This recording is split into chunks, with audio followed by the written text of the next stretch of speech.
the same thing is happening with Bitcoin. It's programmable money. And I know the volatility can be challenging for folks, but as volatility reduces, and it is continuing to reduce, the reducing volatility makes it more palatable, I think, for just like the average person to adopt, understand, and use. And Lightning is at this time really the best, lowest cost way to send and receive money globally. And I'm just excited for more people out there to advocate for Bitcoin as a payments network. We all know Bitcoin is for hodling, it's a store of value.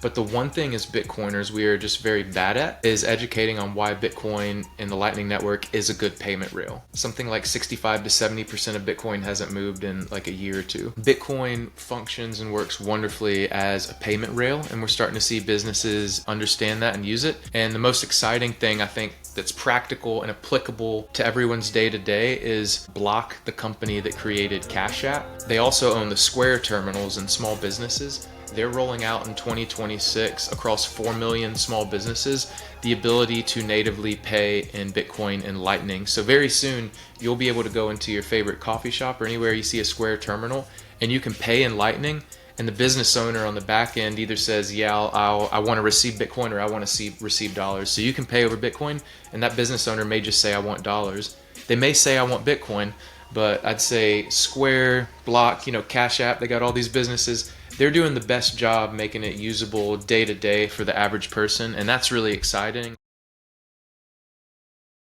Welcome back, everybody, to the Bitcoin Source, where we dive deep into the world of Bitcoin, blockchain, and the future of money. I'm your host, Daru, and today we've got a heavy hitter in the studio, Bobby Shell, the VP of Marketing at Voltage, the folks revolutionizing instant, low-cost global payments on Bitcoin's Lightning Network. Bobby's not only a marketing genius, he's helped scale companies from millions of dollars in revenue, and now he's all in on Bitcoin. Bobby, welcome to the show. Hey, thanks for having me, Dodi. So, Bobby, this is your first time here, and I kind of want to connect your personal narrative to your Bitcoin journey. So, setting the stage for deeper insights, how did you grow up? You were bouncing between the Southeast and Northern Colorado, two very different worlds. Paint us a picture. What was young Bobby Shell like? Were you out there hustling lemonade stands, or were you dreaming of marketing campaigns? Yeah. So my family grew up in the Southeast. We traveled and lived a lot down there, went to many different schools, and after college, ended up moving to Colorado.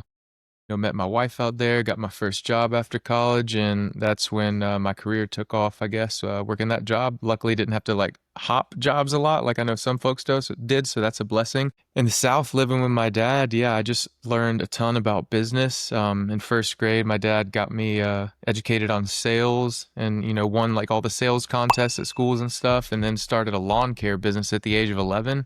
Got that up to about 17 to 20 lawns this summer and learned what it meant to make money and some of the basics of accounting. And how it kind of relates to Bitcoin is there used to be single and double entry bookkeeping. I learned accounting on a piece of paper, drawing it out with a pen. And now that we got triple entry bookkeeping, that's where I see some overlap. But it all started with lawn care and working with my dad, who was also passionate about sales. Yeah. Awesome. I love that. And did you ever imagine that you'd be at the forefront of something as wild as Bitcoin and the Lightning Network? What was that moment when you first heard about Bitcoin?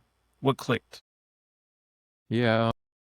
Well, I remember a very distinct moment in college. One of my buddies who was very early, I remember his brother and him telling me about the Mount Gox situation, but he told me to buy a computer to mine in like 2011 or 12. And back then, like a good computer was maybe like $500-600. And I was in college and I said, I can't afford that. That's expensive. Obviously, that would have been a really good decision at this point, but that's when I first heard about it. And then, after graduating college and living in Colorado, a bunch of folks were talking about Bitcoin at work. And I just remember, I think it was listening to Anthony Pompliano's podcast after some friends told me about a bunch of different altcoins and Bitcoin. I bought many of them. And then after the crash in 2017, the one thing that stuck, and I don't remember like any, critical moment or like any person in particular other than Pomp's podcast, because he was always very hardcore Bitcoin, but I just remember starting to distill or see like why some of these other tokens didn't necessarily have a true innovation and why Bitcoin was unique. And it was just shortly after that I went all in on a Bitcoin. So it was like maybe in 2019, 2020 is when I just kind of left behind all of the alts and everything.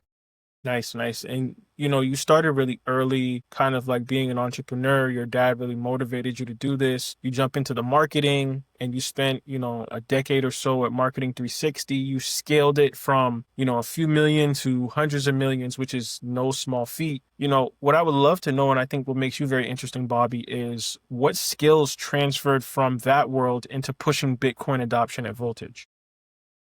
Yeah. Yeah, so Marketing 360, that was my first job after college. I remember graduating with a degree in marketing and sales, and my buddy was an early employee there and helped me get in the door. And whenever I joined the company, I had to get very scrappy and learn fast. And that's something I think is very it's something I see in a lot of Bitcoiners. They have a very deep hunger to learn and understand how things function, economics in the world. But whenever I joined that company, I had to ask everyone around me questions all day, every day, so I could get up to speed. It was like drinking from a fire hose, learning about digital marketing in 2012, 2013. And what I quickly learned was just the hungrier I was and the more I learned, the better I did and the more I would outperform, the average person. And it was a commission job and, you're rewarded for the value you produce or the results you produce.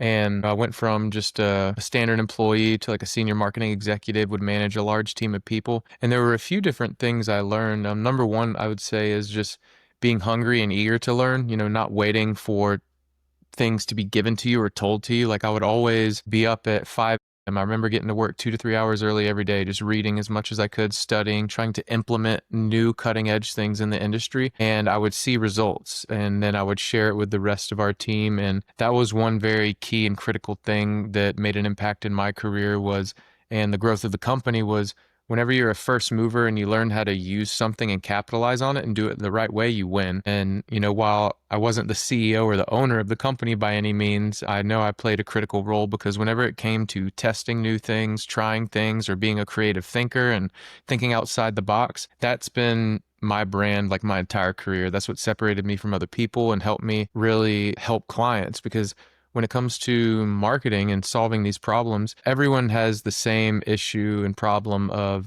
I need more pipeline, I need more sales, I need to close more deals. And there's a billion ways in which you could do that. If you talk to anyone, they're going to show you something different. But what was helpful was understanding how to explain these things to people. And that's where I think learning and just being intentional to being like a sponge of knowledge and then being able to articulate it in a way that resonates with someone's particular problem is what works. And I think that specifically is what translates to Bitcoin because, how does that translate to Bitcoin and Lightning at Voltage? Well, a lot of us who've been in the industry for, 7, 8, and some folks, 13 years, much longer, is you have to have an understanding of, how just, I guess, money functions and how the world operates currently, and then have a vision for what Bitcoin and Lightning can do in the future and how it can translate. And we're starting to see a lot of businesses take advantage of that and capitalize on it. With the Cash App news at Bitcoin 2025, how they have 25% of the usage within their app related to Bitcoin is happening over Lightning, 25%. And we've even had some customers at Voltage where 40% of the Bitcoin usage they do is over Lightning. Just seeing what can unfold and what can happen and being able to tell that story to executives and business owners, I think was the big translation that helped. That's powerful, man. This is why we do this show to get inside of the minds of people like yourself who have this bigger picture. And I can really relate to this as well because last year I spent my time for a whole year helping to build out a Bitcoin app myself with the guys at Satoshi and Chris Hunter, who was formerly at Galoy. And I really can relate to you talking about getting up early and kind of putting that work in and just testing out things. Things are going to break. You're going to find solutions. You're going to innovate. And I just think that that is one of the things that makes Bitcoiners unique because we are like, it's like the gold rush. Like we're the first guys coming in with like pickaxes and shovels trying to figure out like where's the best source of the gold is. And then we build out the roads and we kind of make it easier for the generations behind us to just understand that this asset is the best thing ever. And I want to talk about Voltage a little bit more because the Lightning Network, in particular, Bitcoin's layer 2 solution, has been instrumental in my podcast. It has been instrumental in me just orange pilling people like, hey, have you heard of Bitcoin? Oh, do you have Cash App? Oh, I'll send you $5 really quick over Lightning, right? So, to our listeners who might not know about Lightning, could you break down and explain exactly what it is and why it's beneficial for on the business aspects of things? Yeah. So one thing I'll say to take a step back, like why Lightning is being considered the native payment rail of the internet and Bitcoin is the money is, there's tens of thousands, millions of cryptos out there. And, how is one different from the other? Well, Bitcoin, it has a scarcity of 21 million and a difficulty adjustment. And all that really means is if a bunch of people come online and try to mine more, you can't just mine it all. It'll become harder to mine if a bunch of people come online. If a bunch of people unplug their miners, it becomes easier to mine. So there's this like balance mechanism that's naturally built into the protocol. And it's intentionally built slower for security reasons. And if someone wants to understand, why that's significant, you can go read about the block size war, watch a quick video on YouTube or ask GPT about it. But the Lightning Network is the layer 2 of Bitcoin. And it's essentially just a payment rail that allows money on top of Bitcoin to travel instantly, globally at near zero fees. And why this is relevant for businesses is, we know stablecoins are a very big deal globally, is Lightning also has a protocol built alongside it called Taproot Assets, where you can issue assets on top of Lightning. So Tether, the world's largest stablecoin, has been working hand in hand with Lightning Labs to enable stablecoins on top of Bitcoin. So from a business perspective, whether you're Bitcoin only or you're a business who wants to take advantage of stablecoins globally on top of the most decentralized network and frankly, the only untarnished crypto chain in the entire world, which is Bitcoin, that's the significance of it. Yeah, and I want to delve a little bit into the stablecoin thing because I think that, stablecoins on Lightning is possibly going to be like the future. You're seeing a lot of that now with like the tokenization, Bank of America, all these people are kind of getting on board now. And I would love to know like how is Voltage kind of going to solve the issue of Ethereum's crazy gas fees? Because I think that a lot of people that are in the Bitcoin space are super anti-Ethereum. And for many reasons they should be because it just doesn't really work. But the gas fees is something that's kind of like been driving people crazy. How does Lightning and Voltage kind of mitigate those issues? Yeah, so with the Lightning Network, it's a decentralized peer-to-peer protocol. So unlike Ethereum and many other layer twos, they require this centralized shared state. So they all have to call upon this centralized bit of information to know what the entire network is doing. That is heavy bloat and pretty crazy, and it's not scalable. And the fees balloon with the usage of Ethereum. Now, when it comes to the Lightning Network, why is it unique? The Lightning Network is what is called a hub and spoke model. So just simply put, if I wanted to pay you, but we're not connected as peers, if we both were connected to a random friend that happens to be connected to both of us, we can pay each other and it will route through them. So because there's this peer-to-peer network, it forces the fees to remain low because let's say I'm making a payment, I'm connected to 30, 50 peers. It's always going to structurally be seeking the lowest cost, the most reliable route to send the payment. So in other networks, whenever the fees just balloon and they get out of control, because I tried to use Ethereum and other chains years ago, and there were times where it was like the fee is $300. And I'm just like, I've got 75 bucks in my wallet. Like, I don't know what to do. Do I got to go buy more? It's like, it just gets crazy. The Lightning Network, because it's decentralized and peer-to-peer, everyone is economically incentivized to offer a low, fair fee and high reliability. And that's what keeps the fees incredibly low compared to these other chains. And on a more technical level, what Paulo, the CEO of Tether, has shared and why they are bringing Tether back to the Lightning Network and back to Bitcoin is because this shared state that all these other layer twos have, it's not scalable to serve the world. What's required is something like the Lightning Network that is peer-to-peer. And how is this possible? Well, in layman's terms, I only have to know what my peers are doing. I don't have to know what the entire rest of the network is doing. So this reduces just the bloat and the data and the bandwidth, and it makes scalability incredibly easy in simple terms. Yeah, I love that insight. That was awesome, Bobby. I really want to dig into your marketing genius because I think a lot of people in this space are super technical or they're just like good on the, customer support side. Like the marketing side of this Bitcoin ecosystem is vastly unique because a long time ago someone told me that, the Bitcoin symbol is like the McDonald's M, right? The arches, right? Like when you see that orange B, it's like, oh my God, from a marketing perspective, you instantly know what that is at this point. It's been around for, 15 years or so. And, you having, 2 decades in the game, scaling companies, how do you take something as complex as Bitcoin and the Lightning Network and make it sexy as a business? Like, what is the playbook on Bobby Shell's mind on how to do that for marketing? Yeah, this is a good question. And I had to learn this the hard way because when it comes to something commoditized or something as globally accepted as a small business or something like an e-commerce business, which these are majority of businesses in the world, small businesses make up majority of the jobs and majority of the payroll. In my perspective, those are far easier to market because you need to be where the person is when they need it. So digital inbound marketing, whether it be a paid ad, creating optimized content, social content, doing standard videos, like people know what they want. You kind of know what the end user wants. You have all these search tools that tell you. When it comes to something like cutting edge technology like the Lightning Network or anything else where you're almost creating this new market where the world doesn't know it exists, they don't know they need it. It's very different. You'll meet some marketers, who are purely B2B experts and they would say, B2C is way harder. Like B2B is much easier because I'm targeting 50 companies and 50 decision makers, and they're the only people I have to sell. So I could speak directly to them. So in some ways,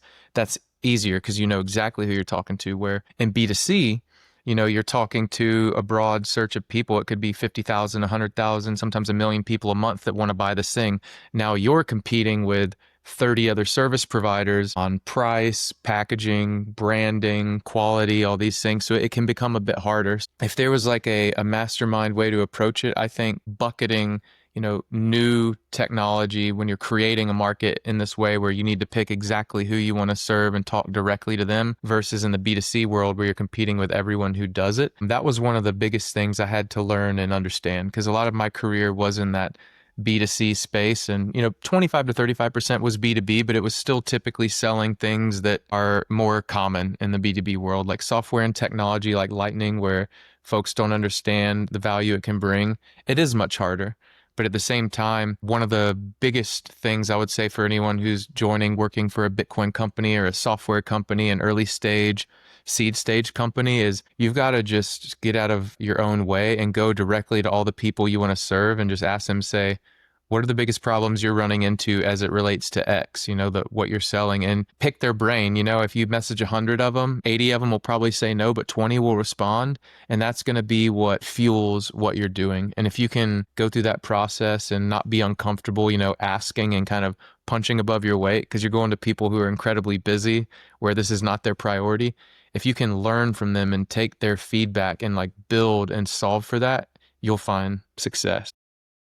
Love it. And, there was something you mentioned, Bobby, where you talk about B2B, B2C sales. And Bitcoin is really unique because you're kind of selling like SaaS, like you're selling software as a service. But what makes this vastly unique is you're kind of selling a paradigm shift. And I think that you as a marketer, as a marketing genius who has made Bitcoin has become entrenched in just your lifestyle, I think it's easier for someone like you to market Bitcoin as a paradigm shift layered on top of B2B, B2C, or even a SaaS approach, where I think what makes you vastly unique, I think that that's why Voltage kind of sees the genius in you and why you're at such a high position in the company. And I just hope that your influence really kind of, pushes a lot of new marketers coming into the space to kind of push out that kind of lexicon that you have in the space. So I appreciate you for kind of giving us that insight. I think that was super valuable right there. Appreciate it. Yeah, I know a lot of folks they say like Bitcoin lacks UX design and we need more designers. I would agree. The thing we really lack and need are like go-to-market leaders, folks who understand how to bring new products to market, as well as revenue and sales leaders. Because in the crypto world where there's like a million new tokens, stable coins are going live. There's all these things, distractions. You got venture money fighting for everything. We need folks who are good at just explaining like why Bitcoin and why Lightning should be priority. And I think we're starting to actually see that, but I appreciate the kind words. Thank you. Those definitely. And do you ever get pushback? I know Sailor does a great job of this as like the real tried and true marketer of Bitcoin. But do you ever get pushback from the old suits who are like Bitcoin, the internet money for nerds, even with the ETF approval and kind of you're seeing Fidelity and BlackRock and all these companies jump in? How do you win them over as a marketer? Yeah, that's a good question. I mean, I would say you can't definitely win over all of them as a marketer in like a startup. You've got to dive in to like the exact ICP that you want to reach. So that'd be like ideal customer profile for those wanting to know. And really, for us and for like Lightning at this stage, whenever you look at who's using it, it's most definitely exchanges.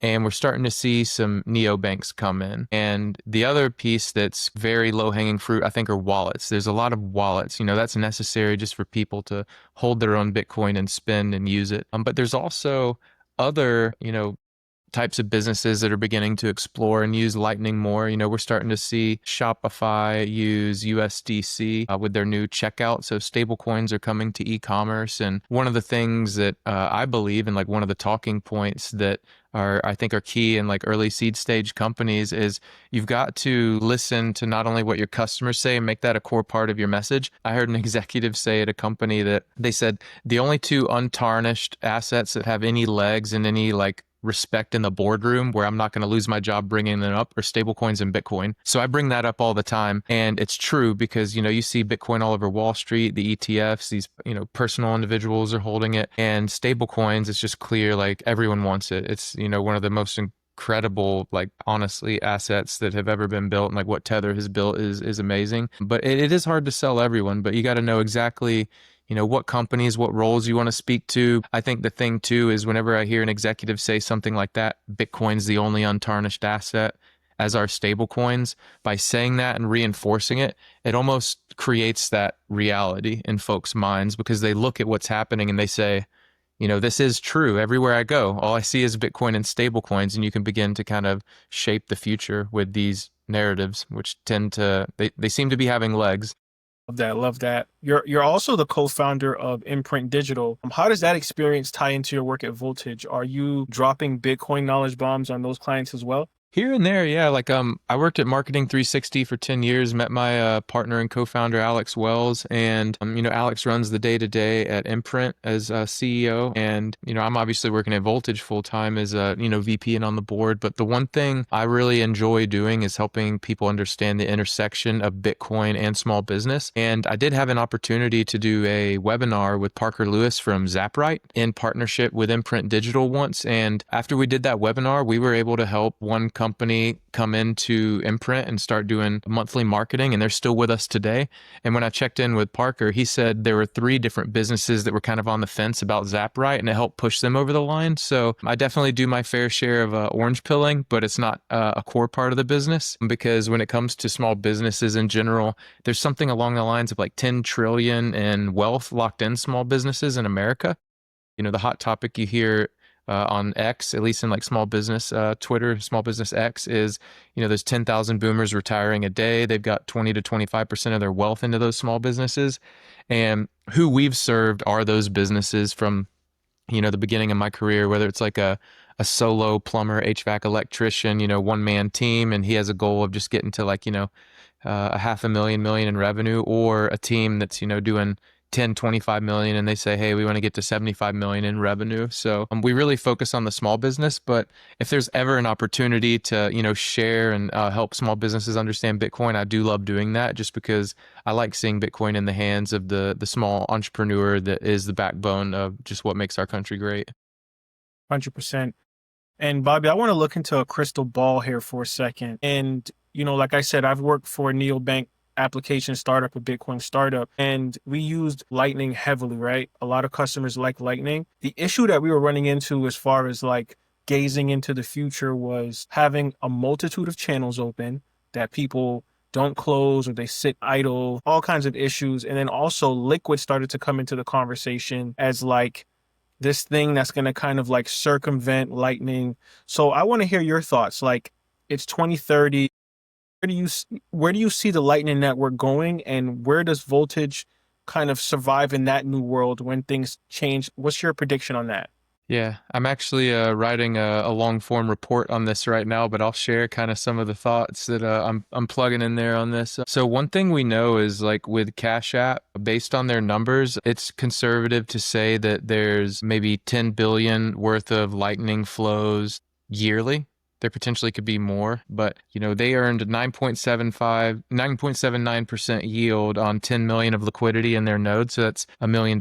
So it's fair to forecast that, there's upwards of 10 billion of flows with stablecoins coming to the Lightning Network. So Tether in particular, even if Tether only 0.25, so 1/4 of 1%, if 0.25% of stablecoin flows came on to Lightning, that would more than triple the liquidity within the Lightning network.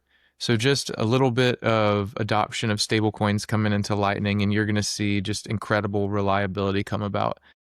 And as someone who used to work at a neobank yourself, one of the big updates that Lightning Labs released today for Taproot Assets was recipients to receive money.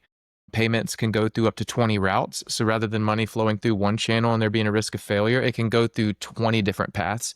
So this really opens the door for just massive, large payments over Lightning. And there was a few other updates as well as far as what's going to increase the reliability and the ability for money to flow. But what I see by 2030 is there's another 8 to 10 cash apps globally. We're going to see more exchanges using Lightning. We're going to see user experience and design improve. And I would bet easily, because we have some customers where 30 to 40% of their Bitcoin movement is happening over Lightning already today, 30 to 40%. By 2030, I would suspect it's 50 to 60% happening over Lightning. And we're going to see a lot of these Bitcoin treasury companies start exploring how to put that Bitcoin to work, whether it be on Lightning to earn this non-custodial yield like Cash App is doing, and like what Amboss has offered with their new product. And Bitcoin treasury companies are just going to focus on ways to utilize Bitcoin because it's not an idle asset. You can buy it and hold it,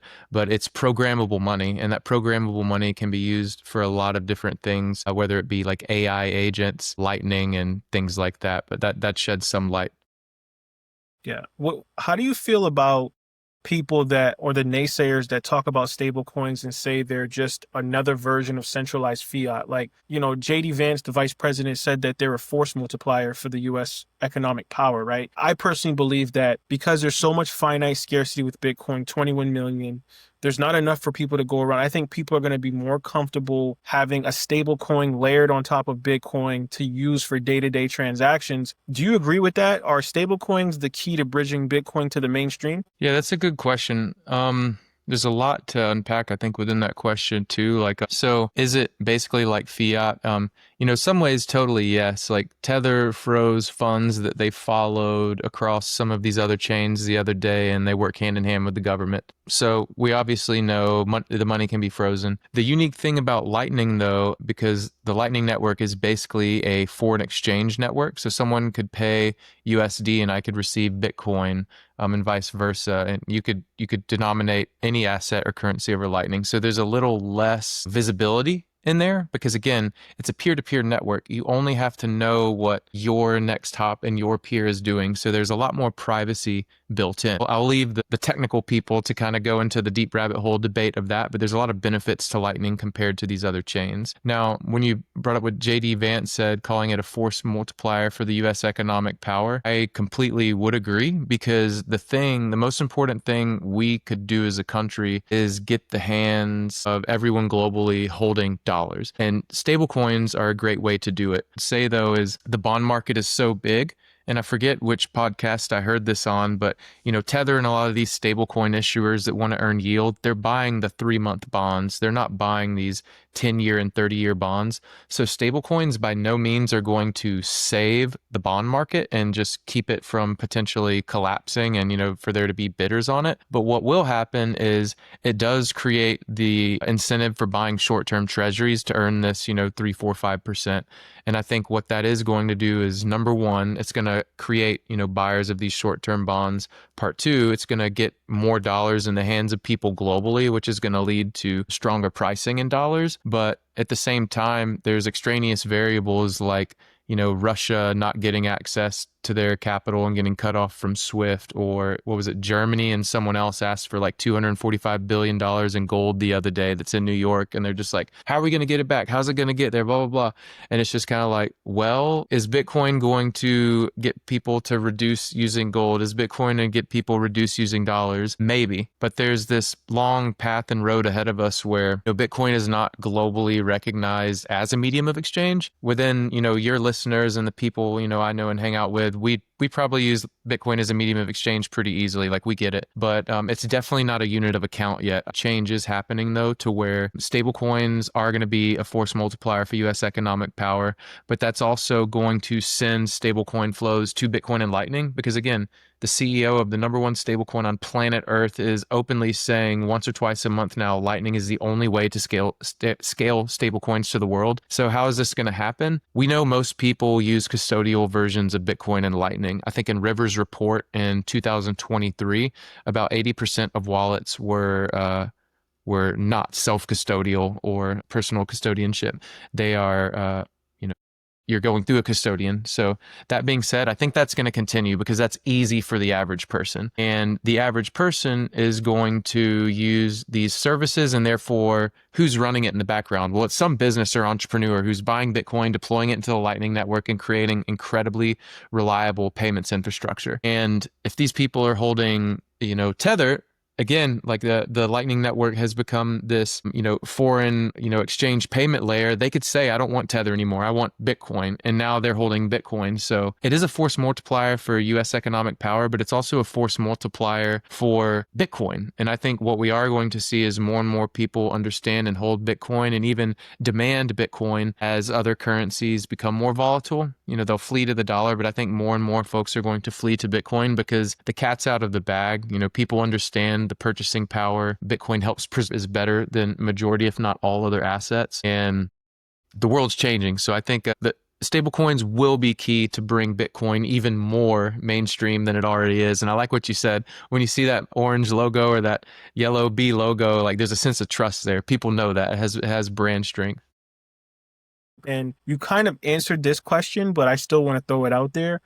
Let's have some fun with this. So if you could sit down with someone like Jamie Dimon or Warren Buffett, these guys are big time Bitcoin skeptics, and you had to pitch to them on a Lightning Network, what would be like your 30-second elevator pitch for them?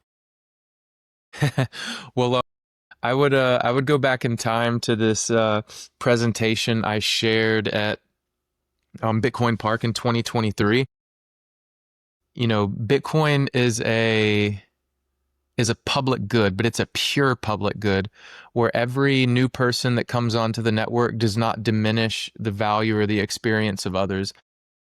And you could compare it a lot to like Linux. Warren Buffett might have said Linux back in the day is not critical to like infrastructure, but now it's like the backing of almost every TV and piece of electronics. I would frame it in a way like that. In Lightning Network, you don't even have to touch the rat poison you claim is Bitcoin. Any asset issuance could be on there.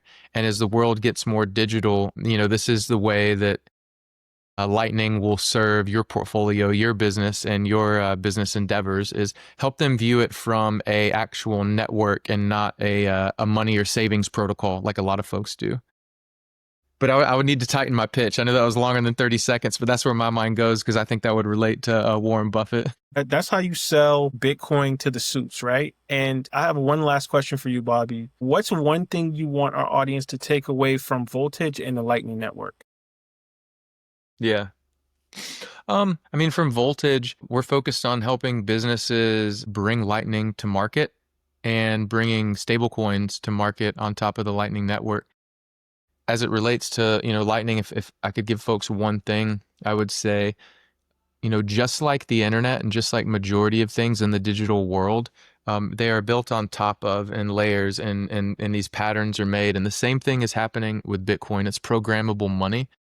And I know the volatility can be challenging for folks, but as volatility reduces and it is continuing to reduce, um, the reducing volatility makes it more palatable, I think, for just like the average person to adopt, understand, and use. And Lightning is at this time really the best, lowest cost way to send and receive money globally. And I'm just excited for, more people out there to advocate for Bitcoin as a payments network. We all know Bitcoin is for hodling. It's a store of value. But the one thing as Bitcoiners we are just very bad at is educating on why Bitcoin and the Lightning Network is a good payment rail. Something like 65 to 70% of Bitcoin hasn't moved in like a year or two. Bitcoin functions and works wonderfully as a payment rail, and we're starting to see businesses understand that and use it. And the most exciting thing, I think, that's practical and applicable to everyone's day to day is Block, the company that created Cash App. They also own the Square terminals and small businesses. They're rolling out in 2026 across 4 million small businesses the ability to natively pay in Bitcoin and Lightning. So very soon, you'll be able to go into your favorite coffee shop or anywhere you see a Square terminal, and you can pay in Lightning. And the business owner on the back end either says, yeah, I want to receive Bitcoin or I want to receive dollars. So you can pay over Bitcoin, and that business owner may just say, I want dollars. They may say, I want Bitcoin, but I'd say Square, Block, Cash App, they got all these businesses. They're doing the best job making it usable day to day for the average person. And that's really exciting. And I would say when you see that roll out, give it a shot. And I think you'll be delighted at the experience to see how it works. Bobby Shell, ladies and gentlemen, from scaling million-dollar companies to pushing the Bitcoin revolution. This man is out here changing the game. I'm so happy for this episode, Bobby. Thank you for dropping so much knowledge on us today. You got us all fired up. Before we leave, put your social media handles out there. Anything that Voltage is doing you want people to know, feel free to do so now. Yeah. On LinkedIn, I'm just Bobby Shell. And then on X, it's Bobby Shell. So like the iPhone, just Bobby Shell. And at Voltage, I think some of the big things, we just launched a partnership with BitGo. So anyone who uses BitGo, we are their preferred Lightning partner. And there's a lot of excitement right now, I think, within their book of business and folks who use BitGo who want to take advantage of Lightning. And beyond that, it seems like everyone globally wants Tether on the Lightning Network. So that's very exciting too. But beyond those two things, which, I think are very relevant to anyone out there listening who wants to capitalize on the Lightning Network within your business. The other thing, again, is using Bitcoin as money is one of the greatest freedom tools we have.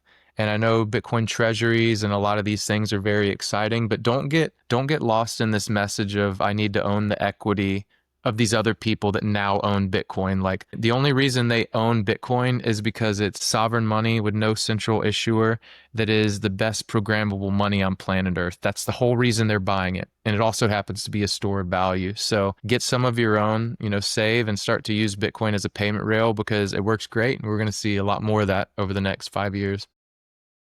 All right, that's a wrap for this episode of the Bitcoin Source. If you love this, smash the like button, subscribe, and share it with your Bitcoin crew, and maybe send us a few sats on our Lightning Network through the Orange Pill app. So until next time, keep stacking those Satoshis and stay sovereign, people. Peace. Thanks, Dadu.